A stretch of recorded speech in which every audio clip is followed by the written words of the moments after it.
বলা এই যে আমাদের বাবাই হওয়ার আগের ছবি, বিয়ের পরে 1-2 বছরের মাথায় দুর্গাপুজোর সময় এই ছবিটা তুলেছিলাম। তখন জলপাইগুড়িতে গিয়েছি, আমি জলপাইগুড়িতে তোলা। বাবাই তখনও আমার হয়নি।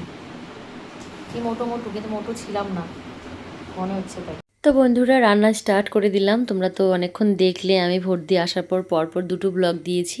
তো আজকে যে চিকেনটা এনেছিলাম শ্বশুর সঙ্গে গিয়ে বাজারে, তো সেই চিকেনটা মেখে নিচ্ছি। এখানে 1.5 কিলো চিকেন আছে, সব মশলাপাতি করে এগুলো একদম মেখে নিচ্ছি। ম্যারিনেট করে রেখে দেবো কিছুক্ষণ। আর মশলাটা আমাদের রান্নার মাসে হেল্প করেছে অনেকটা।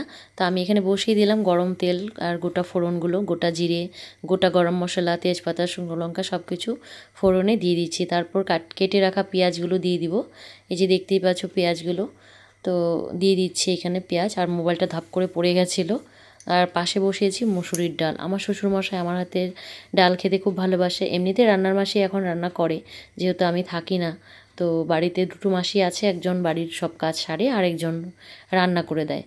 তো আমি আজকে এসেছি বলে আমি বললাম যে না, আমি তো আজকে আসিনি, 2 দিন হয়ে গেল। তো রাতের রান্নাটা আমিই করতাম। তো আজকে দুপুরবেলাটা আমি বললাম, যেহেতু সকাল সকাল ভোট দিয়ে এসেছি, তোমরা দেখিয়েছো। এখন প্রায় ধরো 11টা বাজেনি, 10:30 মতো হবে। তো আমি রান্না বসিয়ে দিলাম, ড্রেস চেঞ্জ করে, দেখতেই পাচ্ছ। আর স্নান তো সকালেই হয়ে গেছিলো, যেহেতু ভোট দিতে গিয়েছিলাম। এখানে ফোড়নে বসিয়ে দিয়ে দেখলাম রসুন কম আছে। তো বদ্দির কাছ থেকে আরও কয়েকটা রসুন দিয়ে গেলো বদ্দি। আর এখানে ডালটাও হচ্ছে, আর এদিকে আলু ভেজে রেখেছি, আর এই যে পেঁয়াজটা ভালো করে ভেজে নিচ্ছি। আর গরম মশলা ওইখানে বাটা আছে, ম্যারিনেট করা মাংস। আর আমি রসুনটা ছাড়িয়ে নিচ্ছি, ছাড়িয়ে নিয়ে এদিকে ডালও ফুটে উঠছে। তোমরা দেখতেই পাচ্ছ চিকেনটা রান্না হয়ে গেলেই ভাত আগেই হয়ে গেছে, আর চাটনিটাও আগেই করে নেওয়া হয়েছে। মানে মাসি করে দিয়ে গেছে চাটনি আর ভাতটা। আমি এদিকে ডাল আর চিকেনটা করব। যেহেতু আমার শ্বশুরমশাই 12:30 থেকে 1টার মধ্যে খাওয়া কমপ্লিট করে, তো ওনার তো শরীরটা ভালো না, তাই আমরা চেষ্টা করি সকাল সকাল রান্নাটা করে নেওয়ার। তো বাবা তো সকালবেলা রুটি খেয়েছে, আলু ভাজা রুটি এসব খেয়েছে, ওই মাসি করে দিয়েছিল। আর মাসিকে বললাম তুমি আমাকে একটু করে দিয়ে যাও মশলাগুলো, বাদবাকিটা চিকেন ধোয়া থেকে শুরু করে সবটা আমিই করলাম। তো বাবা আমার হাতে খেতে ভালোবাসে, আবার কবে আসবো তার জন্য ভাবলাম যে না, আজকে চিকেনটা আমিই করি। আর বাবার তো এখন মাটন খাওয়া নিষেধ, তাই চিকেনটাই আনলাম, নইলে তো মাটনই আনা হতো।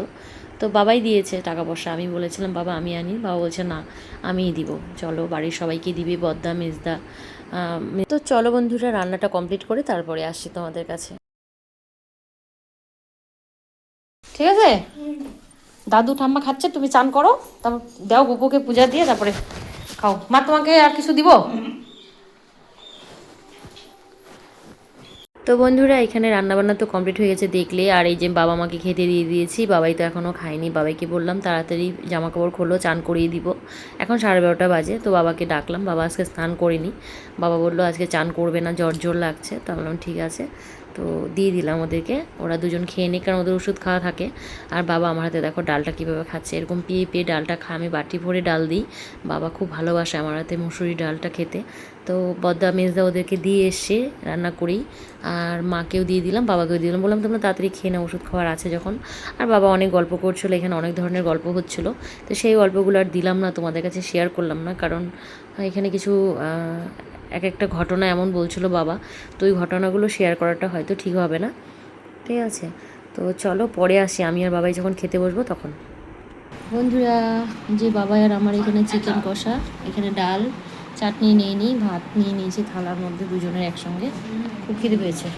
তাহলে থাকো, আসি, ভালো মতো থাকো। আর একটু আগে আসো, দেরি হয়ে যাচ্ছে মনে হয় নাকি তোমার? কোথাও যাওয়ার অন্য বাড়িতে?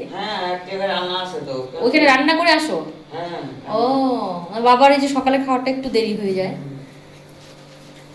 তাহলে থাকো, রান্না করো শান্তি মতো। আমি আবার আসবো, পরে দেখা হবে। ভালো থাইকো, তোমারও যত্ন নিও। তো বন্ধুরা, আজকে সকাল সকাল রেডি হয়ে গেলাম, যাচ্ছি বাবার বাড়ি। তো সকাল এখন 9:30 বাজে। তা এখানে আসছে, তা আমি বললাম আমাকে একটু বাস স্ট্যান্ডে দিয়ে আসবা, বলো ঠিক আছে। বললাম তাহলে একটু দাঁড়াও, আধা ঘন্টার মধ্যে যাবো বললাম।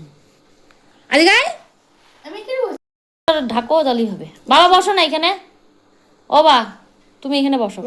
হ্যাঁ, সারা জীবন বউ নিয়ে টিকলো, আর এখন বলে ইয়া করে। হ্যাঁ, তোমার থেকে অনেক সুন্দর আছে। কানেরটি সেলাই করে দিব, এরপরে আইসে কানের পরবে। বিউটি পার্লার থেকে লোক আইনে, নাইলে তোমারে ধইরে নিয়ে যাবো টোটো করে, বুঝছো? নিয়ে কান সেলাইয়ে তারপরে কি করবো বলো তো, কান পাশা লাগাই দিব।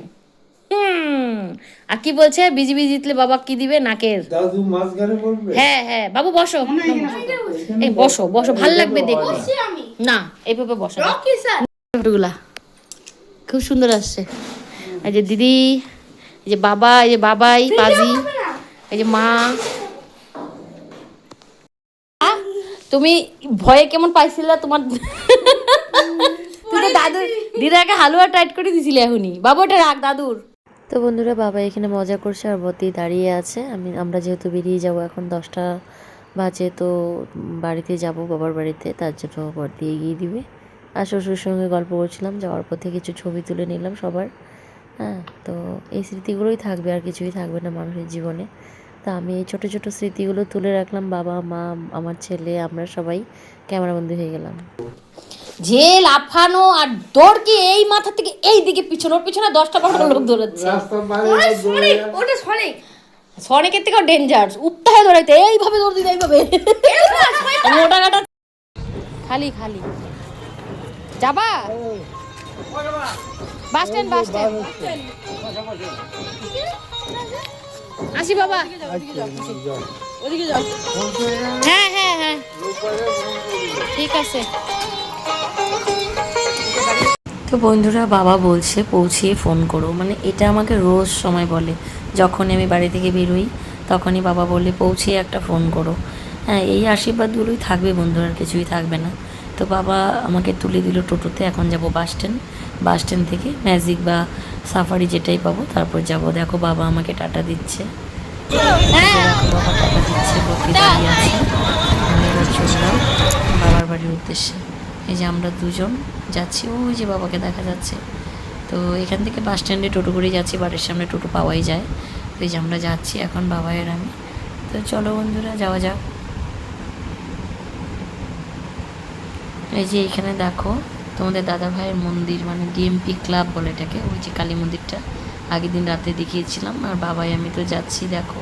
তো শ্বশুরবাড়ি এরিয়া ছেড়ে দিচ্ছি, এবার আলিপুরে যাওয়ার উদ্দেশ্যে রাস্তায় গাড়িতে যাচ্ছি আর কি। চলো, এটা হচ্ছে সাগরদিঘি। তোমরা যারা যারা কোচবিহারে এসছো সাগরদিঘি দেখো নি, এই যে আমাদের বাড়ির খুব কাছে সাগরদিঘি, আর পাশে কোর্ট সব অফিসগুলো একদম সাগরদিঘির পাড়েই। তো এই যে সাগরদিঘিটা অনেকটা বড়, রাতে একরকম লাগে, আর এই যে দিনের বেলা দেখো কোর্ট মোড়, এই জায়গাটা আলাদাই একটা সৌন্দর্য। তো চলো বন্ধুরা, আমরা তো প্রায় বাস স্ট্যান্ডের কাছাকাছি চলেই আসলাম, সাগরদিঘি পার করার পরেই বাস স্ট্যান্ড চলে আসবে। আজকে ভিডিওটা এখানে রাখছি, যদি ভালো লাগে অবশ্যই একটা লাইক করো। এটা ছিল ভোটের পরে আমার শেষ শ্বশুরবাড়ি আসা, তারপর তোমাদের বাদবাকি ভিডিওগুলো শেয়ার করব। বাস স্ট্যান্ড চলে আসলাম বন্ধুরা, এখানে আলিপুরের গাড়ি অ্যাভেলেবেল দাঁড়িয়ে আছে, আমরা যাচ্ছি। টাটা বন্ধুরা, বাই বাই।